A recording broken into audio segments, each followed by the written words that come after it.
I was speaking with a multi-million dollar brokerage the other day. Just went out, they're a friend of mine, had lunch. And the biggest thing we spoke about was the sales manager cadence and how to have a high performance brokerage team that actually writes deals consistently and the cadence around it. So these were the three main things that we talked about and that we focused on. So the three thing cadence that is like the minimum you need to be able to do is overarchingly, you've got an SOP. Everything revolves around the SOP for the business.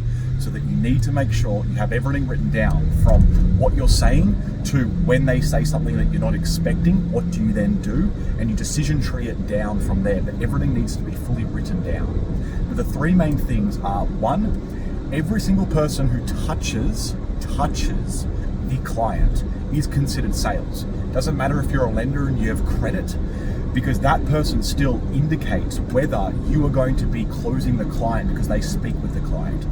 So when they are, for example, a salesperson or in credit, you need to handle 3 to 5 pieces of their interactions with clients every single week. So your job as a sales manager is QA, and this is also, most of the time, the sales manager needs to be the business owner, because the business owner doesn't have a team big enough of like 5 or 10 different brokers to actually be able to do it. So they need to do this. So you need to audit 3 to 5 key pieces of their actual calls. So for example, it would be they tag inside of the CRM their 3 calls, which are the best call, the mid call, and the worst call, based on how close it relates to the overarching SOP.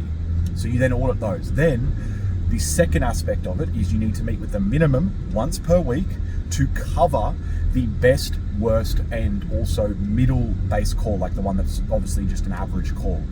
And you need to meet with them and talk about that and basically show them how to improve it and how to get closer and closer towards the SOP, which you know is the high performance SOP, which is actually going to work. And then number 3 is going to be daily huddles. Everyone thinks daily huddles aren't going to be an effective thing within a sales team and a brokerage team. Like, I very rarely see daily huddles, and this is all you cover are previous testimonials and anything that you have for today, and talk about the rest of their week and how their week's going. Okay, so they're the 3 main cadences when you're a business owner or sales manager that you need to do at an absolute minimum. Then on top of that, you move into actually having an SOP revision date. What that means is you're constantly improving the SOP ongoing. And I'll make another video on how you basically test systems and processes so that you don't do it too often and you actually get the desired result that you're looking for. But yeah, apart from that, that's what you need to do as a sales manager inside financial services.